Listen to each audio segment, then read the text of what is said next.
Facebook hiền lắm. Cái YouTube hiền lắm.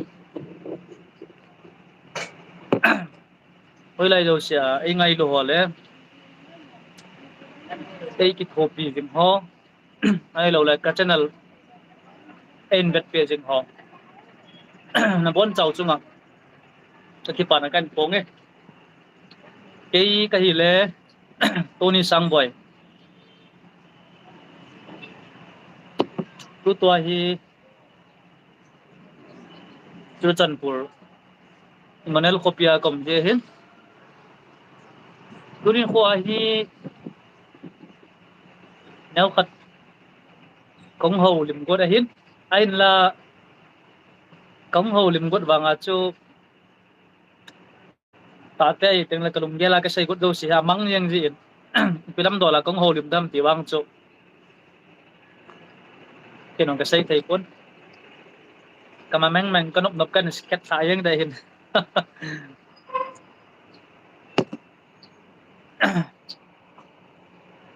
ai pi le tu chunga ka itta kaloi pa Wilson mangmin chei tau tham Elias Wilson ku ki chu ma hom ta tin chenam khan ke ho action film ngai du ho ding action film bol nam ho ding kinak nau cha taung tan ain lama om tai dong le tu hin kinapium ta gamsung ba hin Ruchan pulang ahin more lang ahin Kaloy pa Wilson tabang bang Kaloy pa Wilson bang bang iyeng taweng fight master dance master fitness master Sir Michael Lim Sayle aloy pa midian hau kipahin chule Churchan pura Kaloy pa Joseph Samte amo to ma dam na la jevin hat mama yang evin piyong lahin khochu kadam na la ka hat na la ki tiyong la siken khat ka lo hin amo to me tu din mona he ken ka kinap pi la yang khat cho hin hip hop lang han nang action choreography yang la chule kang bai langa Sir MC vai phe to SP vai phe yang amani yang ke adinga mi phatta ai na chung so no wa filmmaker choreography he ken ben pa ku ki sung hi damado de film kan bolo chun hasat na tamta ka to ben chuna kan say no men ka hasat na uji pia mitile ichi kayan thai na ka film shooting kan say masangin ti pa chu ka apom no men na jan hima sa chun Kaloy pa Wilson kanu vui do ni fo chun ai mi sunga tu din mona kinapium ta apps khat sun sun ne yo film lang pang advertising lang pang film lang pang bet nai ne yo kanam jam apps kiti khat hi sir ngam boy hau kim na sim do hi in ti ki hon kan mang chawin ka filmu tamar dar dai kiti chu kanam jam apps a kan ko jole ni khat ni sungin mi jani walin nana ki download novin ni na bet peovin alo sing the jeng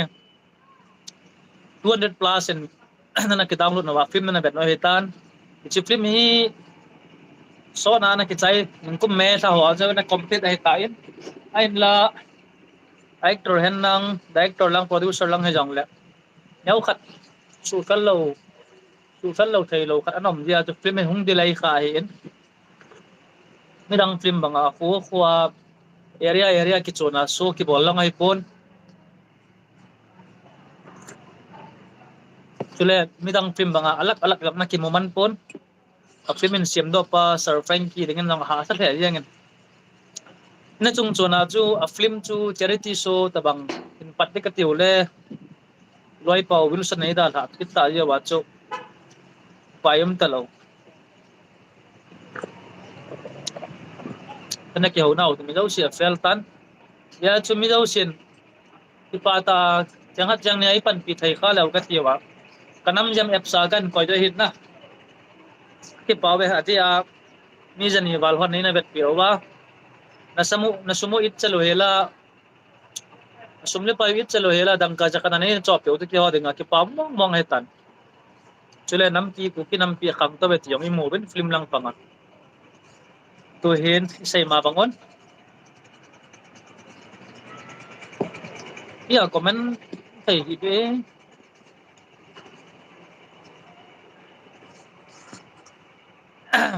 to hen let's talk about the modern day movie how we shoot and yeah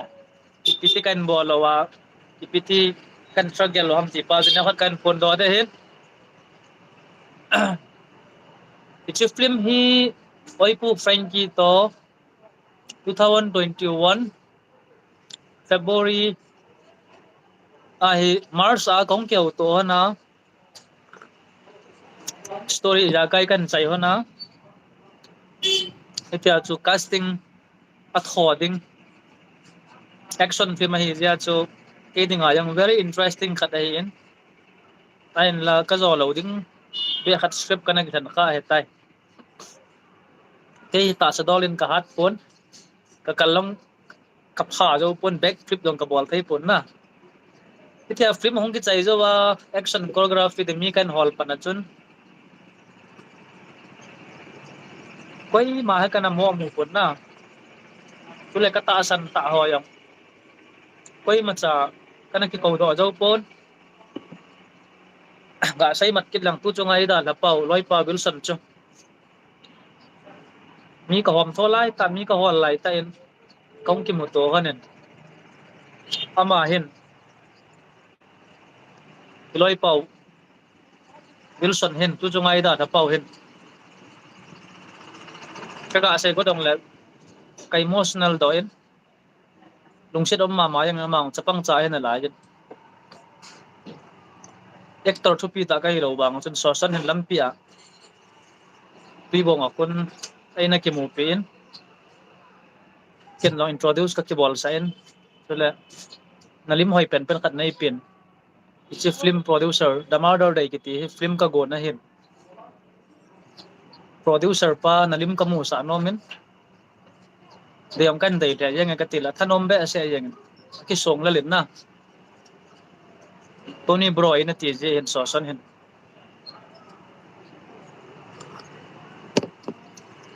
ken long a video ho neu khat a video clip in chai ho chu ka ven ka lunga sai le yang ichi bai lem ka hol chu ka stuntman ding ka fight choreographer ding na hitai tia he cha kana don pia tui bong bayar la ko kana ki ho na hin iti chun phat hong chi chen ke ho office ai mi media mona kana poilu nen ka director pa Frankie Koma introduce ka bol pe tula interview type themen amin ho yan nang alim ho yan nang chule ho ya chang am pi ho chu kong ke ho le mo ben ichi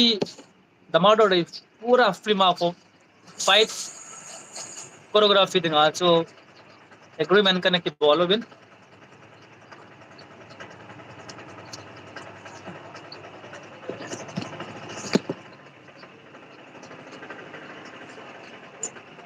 Frankie sir nang Wilson cho dei ma yengin iti chun shooting hi pat thedi nang om tan usi ka bai he gai shooting ka pat masang bahin fight lang pang mo po ding achun sosan he kana ngan seven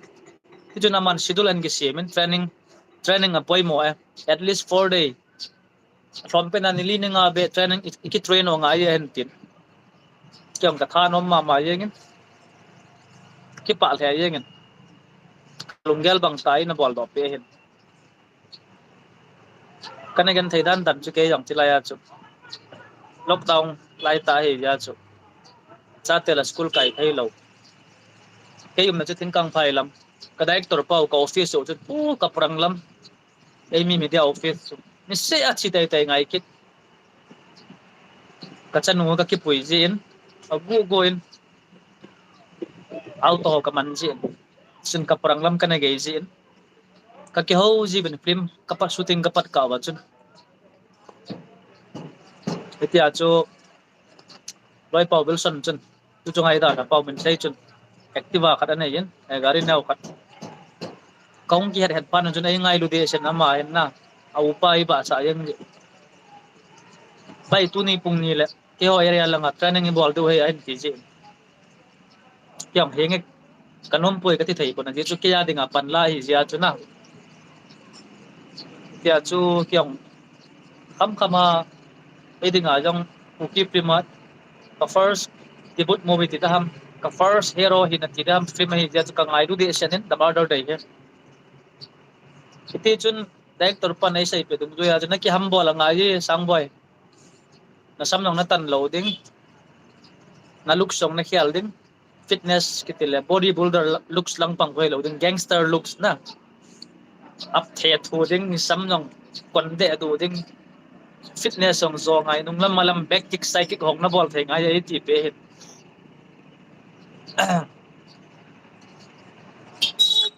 ka tha nom the ye ngin ke ang chu ma cha kai lo bang a chu ti sai da ham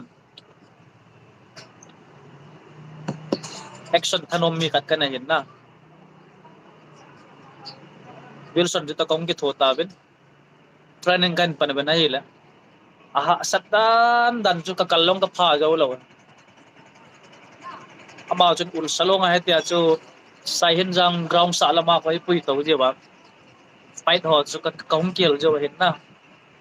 pela tu lai ta hung min chi tak au pa jang boy ka pa go lu starin pa ko to ke ni chu kan ha ki ba phonen ama gun chu thai ngan jang boy fa gun chu na za la mang pathen pat thai bo changa hetia da mi het hung he hin ke wang chu kan again thai de sen ma ho sang ai ju ai upa na ki je ai pile khate siat naw kalung nat naw to ka sai do ji po ni tia master pa Wilson se sia training kan bol wa fighting damado de kun fighting ni clip kadale ho 7-8 minutes ta bang men na betting law na het de hen na cha building fight a dinga ko choreograph kong ki chu pan wa hen ha satan dan tu ke chu kan ya wa pat sports mi ong kai lo ta sa do la mi betting a chu azang chat chat ka kilo ba nga he fit fit nga ong ka chop zo lo wa hen Wilson chu nai lung se ma ma yeng sarpa na het anga je kahil ho ha 100% la 40% bet na ball thai ngai 18 na ken na ola ola kan ti jin chen kong ki til me en nili tabang practice kan ball zo wa chun shooting spot de ka veki no win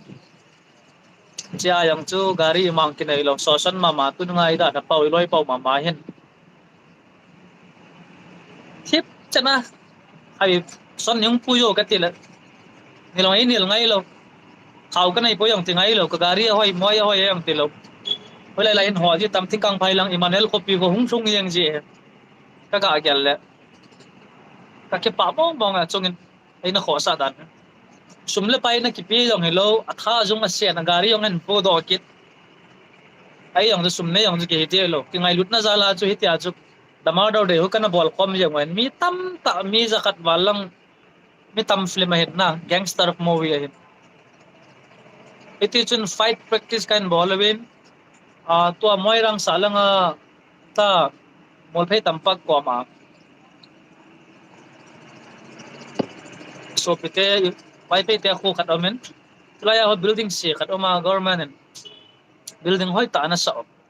kum som langa lang kimang talo tlai building ko ke ho chun driver so pu driver bot te ako na kana het do ba ya tlai sung ko set design ka bola wa draw fight kap na ka naman o hen jab heba kun ni som tum tabang ka ki zona ben jingka maten lai pa Wilson lam kai na rehearsal ka bola ben kung ko bela shooting ka kipan jan lang pung gena kaung kilawen kalal mama yang en kayong iti asu na ki thu ko la dia sumle pai nei je tam tam ting ka ta sa ni che kyo film mang ko director pa hagun chu mong yegin na Sir Frankie ha agun chu na zala man jong yo driver sunga dia best editing, best videography, best cinematography award akila ahin a story lang pang chun mi ka phajau jap po bin tia chu a film ki release a ki sei kit la ningkum me tha chun ka film hi advertise kan pan ta bin May 25 ham date 5 ham chu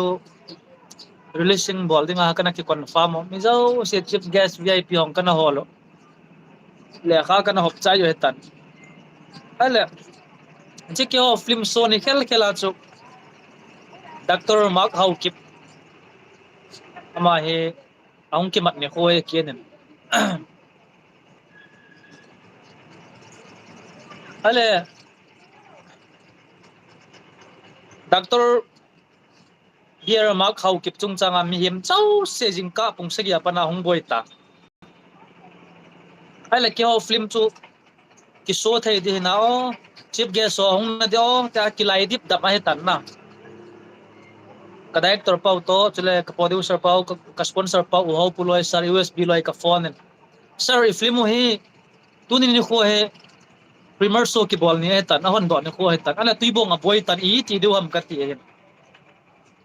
kay ta nga yang chu umak Dr. Mark ki mat na chunga chun police so ta ki fight in kaga pangkin na ni pilam kain ka pangin kangoi de ayengin ala pung tum ho vela ko na he hol su thiang hong ngai to no arrange bol ngai ala damaro dai team se chu mi pi rally a chu ka pan kin no police so tam pier ga sai ka mo to ito ko ka film show di chu kan gelo la asama ma yang ta ai le cancel thai kit lo kana cancel ki bolle ki ho pura ka loss la yang do ka kitip naw khat chu ka su bulit nom kin na ale gamsung la boita tear gas aning a gingla ala yang akisu khaloi hongom ai le lam kai ho phat sa jong hen tin ka chip gas pau hen gamsung boi le ayong le na bol di walom chu bol je ngoben boi po en ti phana he emergency bangnom community hall kan su thiango kinang khai yang bol dai no ya ti chu ka ki zo no wa bazar ho bon ka bol sa Dr. Mark Haukip ayut na zala chu chini kwa chu ki olung gela ka film yang chu ti cancel tan te idang la ki so tan te ka tiu ai bang ari pithu ngom mai tam so thai dinga ngom kitna ai chu amen actor khar ki ya jo kitha sila kloi ho tha se ding ala he chia udier doctor pa supporter se ko ma chu ka sei kin hello guys lungset tain tun la ka film nyong gat pe tai jaben damar do dai ju so dinga no ma hen kam sung boy le ang la ni tha lang boy tapon curfew om tapon hi chun atam thai pe na nong de he tia ha kloi ho chu kai nu wai ki de het na gol thang mi za lang ai le ni tha pung se ki vela chun kathanop na cha be ke yeng kain lama bonang ka ki khel man lo chin nga guzu ni kho boy ni kho ka tok ka sang khol poma chu premier show ki bol na lang so ka del pe hin na kaloi hong agim ma yang oben ai ba bang se dom te ni chin la chun ai sa cheng ka dong ka mo ta po ben na wan lak ka mo na dewa sang som ni ham se kam mo aban ka sai be tang ka tin sai be da tang ka tin ki chun dong gel khat kan nei ben hong kham chu free show na ticket la lo ben kana bol pe ta ben kapuna the ayengin kyo dinga chu pura deficit ka lawa tai da murder de ya ala lungnew lo wa ta chu kangom ki no wa ka film ho editing kan ke bol tha ki no wa abela edit kan chai jo wa chu to ai kum khat jo wa after 1.5 over 1 years jo wa kanam jam apsa agreement gom ki bol wa kan zo wa hin inevet pe ho chunga ki pa thu kan sai na chi film kana shooting ko kalal dan ju ka den sai ding om lo he fit som thumbal chenga he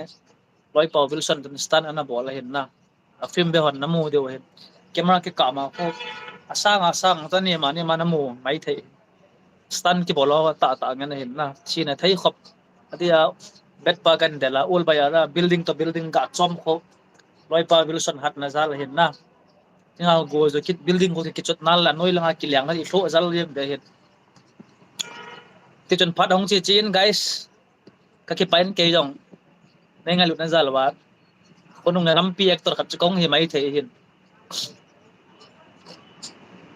thiam lo ngomen ke kami hi tan thiam ta ngom kin loi dong ka hobin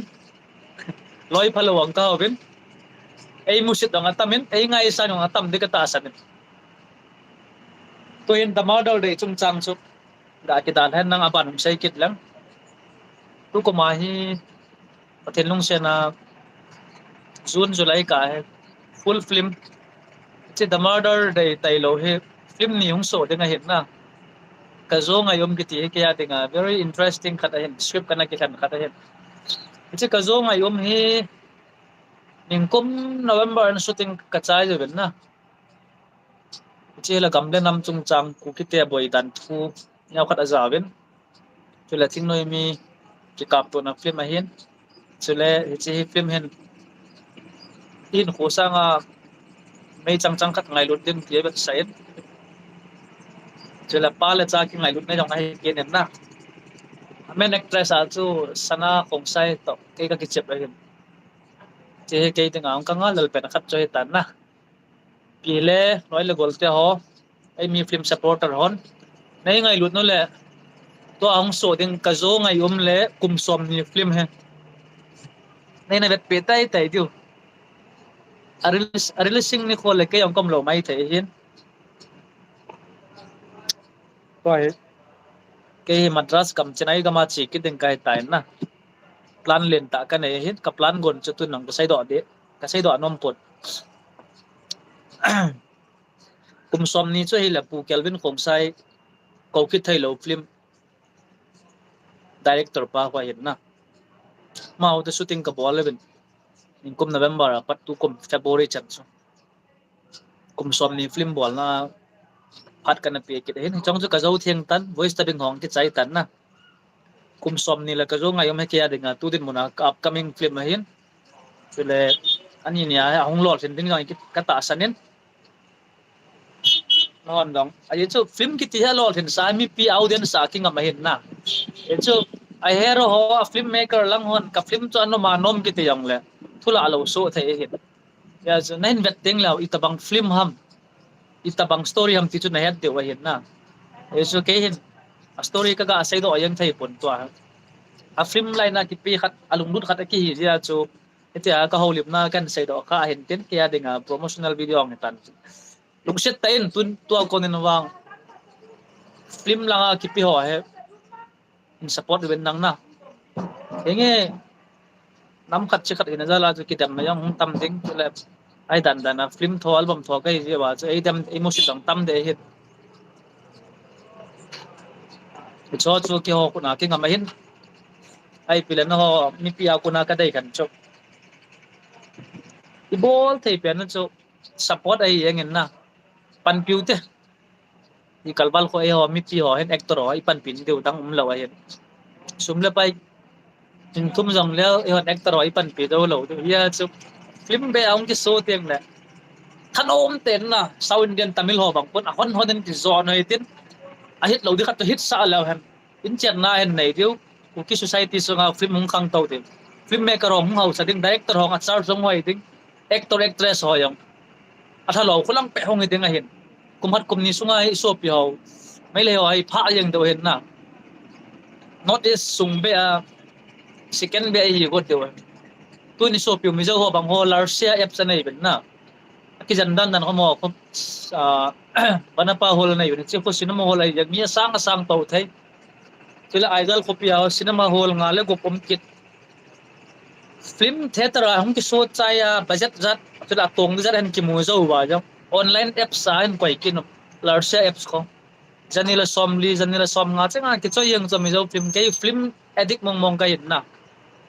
koi nam koi pung koi chang thil bol yang le ka bet tai tai ya imi ten to hi cinema hall hongom ka he u din mon hen kyo ai mi media hon gang apps khat ka sem ben ka zo nai po ben na to ai kanam jam network kanam jam apps Google Play a chu Google Play Store a chu om ding a hin na ki download na wa GP apara zakat cha na ga cho yang lo kyo dinga ki paum dan dan chu kapli ma chu rol thing hut je ngai dia chu film lang pangis ki sai de la shot ta lut de ngai hin guys tiang ka thing lel ma yengin ka hetar ho chu ki pa thu kan sein masa penin IPL he chen chu kan sei do hin tin kalau ka master Paul Wilson kai be set janeu kan na ki het ton dan kaga sei he chule kaga sei nom ki khat chu ichi damar de film hin na ei not is sunga hin film som thum ta bang ha ki tet sa ben na mai thai film tai lo uki film tangkul rong mei naga kabui chule ei thinglang film tam ta na tu kum January sunga chen the first tribal filmfare award amen ichi hi ga sei lang noi jadum ta hin kana ki ta san lo khat kaga lot hin kha hin na isa nga senior pu paulin kom ho sar mangcha gang te ho sir jam skyloy mi het thai ngan a hi ben tulai ta film bol ho ke chu just ti dam kalung lut jo kan chi pe hin na putilom lo ma mi het dei le ngai sang dei na mana film kan bol le pun na guys kathanop na pa jo kan yawa pona kan fill up mai hin bijong la katha hang nom do na film bol heng he chi first cyber film fair award na chun category chomin award ain ho mo na cha ka chin lo na je chu ke film ki pen na je ang chai te pon na ke ma director na ta hi short film hat kana bola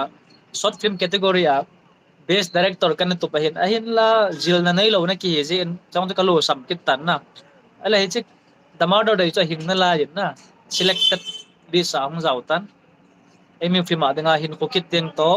kinap na tu to damar do dai chu top 10 list a hong zau bet na ki paum thia yengin chi chu nili sung ni thum nili sung tamenglong public ground ko film festival chu ki manga hin final zana chun kadip atak ma yengin na sei diom kai pon na emi sunga chun Sir James Thangloi ko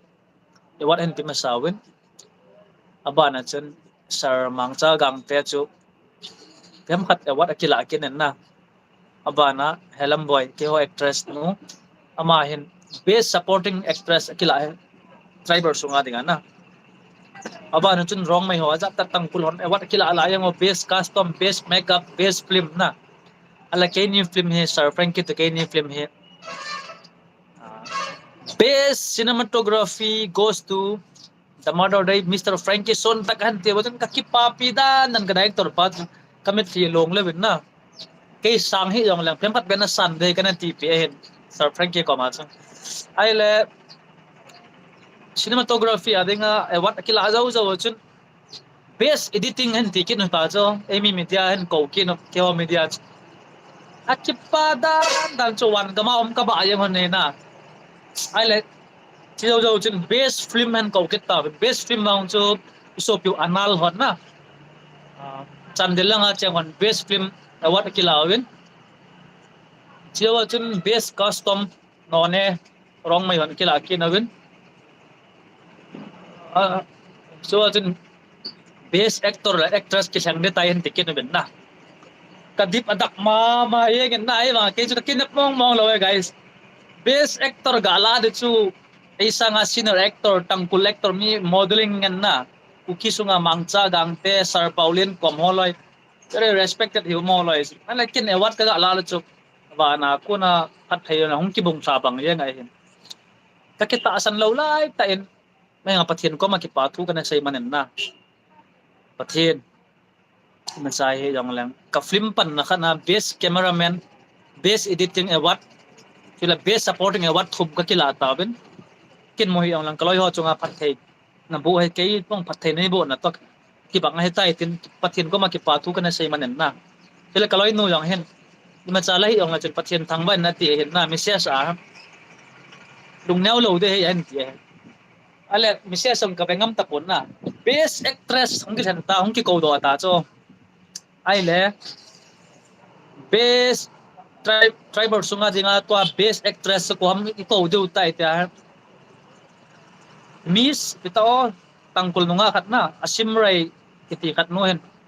ama hung lo he na ai wat chininga trophy award kila lo he ma ta a director pan ala pen na ma chu e ho ting thang mi adinga asim rai ki tinu kana best actress ai tan acting theme pen a ki thang do chi zo zo chun best actor hong nam tan na best actor a chu mi som mi walang alimen ta do so ke lim ngao pha cho ki chai da la nga 3, 2, 1 best actor goes to Tony Sangboy for the film of The Murder Diane Tiu chu oh my god hoya kom ta hoya kom ha ka ti jang kloi ho kom a mi chala e yang na mi from ticket ka chi kin e ki pa pi dan dan chu loi ho chun sei diong ka lo he na ai le chi ka chan dia lom lo ka kila chun ka nervous in na ke hi acting ka bol ji wa nga mila real performance ka bol ji pon na tu sei jam ka thiam pon tu le kalung gela sei di ka ti do siang chu ka nervous ka dit pu jap jap jeng chi a chu jury ho chunga ka ki pa yin ni ta bang e wat lo phi nei to ka ki pa ye sei ding ka nei poi ti khat ka ga sa ya ka kum la pa yang ka tun ka gel na chi film da lo hin na chu ke ho da murder day lim zo si zala lo thi ngai chu stuntman kana yu director writer kana yu na ai support din kaloi ho zo si ama ho be chu ki pa thu ga pun kum de na ja ai ka nervous bal ja chu ki pa thu yang kaloi ho chunga ki phom ta lo as ko wadan chu yuri hon tabang e wat lo pi nei pio ke ki pa e ka mo ti ti ka chu anu nga ka kisi wanga sai dim ta lo na ai pila guys next film next tribal film festival a hi e wat ila kit ni ni wang chu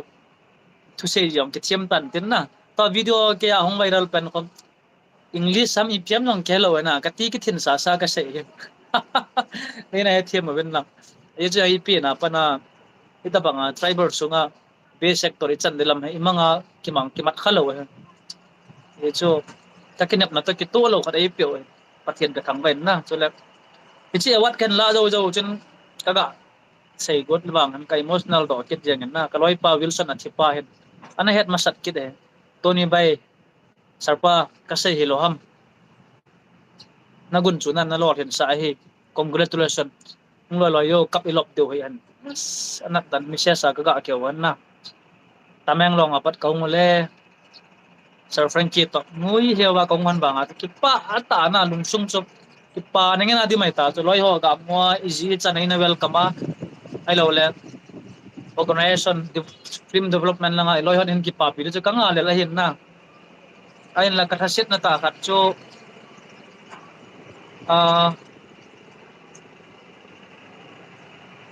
association sunga koima film development ai koima ai ki pa pi om be se pun na filamin nong ai he phapun e wat ka la ji phem jong pole yong ai ti pi po na ai bang ka ki pa ki dan chu ka loi pa wilson loi ke ho ta murder dai ti mo ai ki pa pi ma ma yang na na lo thin din ikinap naw he bai tam tan ga chi o tai bai ta wa hin ita best actor award best cameraman award best editing best supporting only ta kan lao hin ke ho ti mo chu kong thu na hin kaloi nu ha ki pa be sia yang na a jing jing hen phat ga kan na tin sai pi khop ho achon na chi award na chi film festival a jaw thena dinga in boy pi ho zo ki dalanga sarlal bui te to sir james thang loi ma ni chu kaloi nu hen ana kovin lang chule na master pa na loi pa wilson to thang na to ida tha pa na hai mel lo dinga hi ama zala action star nong ki so hin the mother de ya kha na ko tai tai dai sai pi ko pat ka peno ma tin na ti na man dong sai dung zo ye chu te ona bol de te la kai no pan yau cha hin na ti kang fa emmanuel ko pi langa gamong gam san hi ya chu ka director pa emi media office mo na na an kong ka siam na to loi nu to ka cha te to ka loi ho zo si ka ko na pila award hin kisan category chom chama award la ho yang ka ko ben itia chu ane akom kan bolwa kilom ta kai nei pi hin ji chin khwa sil pa khat ana bol hin na kaloi pa wilson chu award la hi poi ai wanga ama zala ke chu ti dam ama thip na zala a thip na e hil a het na e hil zia ji kyang chanam khat chu acting lang ka ti pon na fighting lang hin thu pi pen chu film hen wilson zala hi chan katun thai ya chu kaloi no hen sai pi ko pat na sil pen na wilson ti pa ama yang sa set loading akipa din ka ta sanen di chon anne akom ko bolben Kile sir mang cha gang te jong kana covid na amang best jury choice award kila hi na amang ki papi na invite kana bola amang ngongin na kila sir pa program kana man pajadan to ba le kaloi pa Wilson hen chini ko sai pi kup kana pi ocho dil ri achi de ko na ana ki po da na anu ko ma he kaloi ho nei pe hi ano chi sai pi kup he ka ki po de na tia na tia cho chilpha kana bol na kat ama chunga na suble pai bang kana pe jo poi akala la la gp a janga ka ki man pi an dong la loi pa hen edit pai pai kin dong ka dit pai pai ji na social ke ading ami phata na hin to bang ama om tapon ki sei sei ong la ka ngaya kai na ki tiong la kana tapon to bang he ka ki na pi pen chu next film action film kan bol kit ni ni chu miden hawkip sir michael sir joseph samte ama ho thum hin kalungdai bang ta thilai bol pe ti ka kin ya na chule ai mi sunga hoikim media hin emi media hin cyber bot media hin na mo hang ke ading alam ka sunga ding ka kinap na pen khat hin chule official album langa he omega media te na mo lo ai ngai lo ki pa le ayeng kada mal kyang tukum chenai ka chi ding kalung tup kan mol so la actor la hi ta lo du ko khat la global star hi go de ho ki pa gai tipi ka sayam jong ka sai chop yang nei ngai dam bona bye bye hoi la yam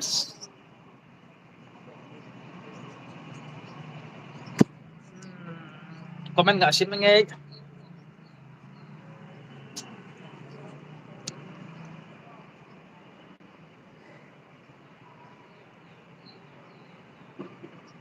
aban bana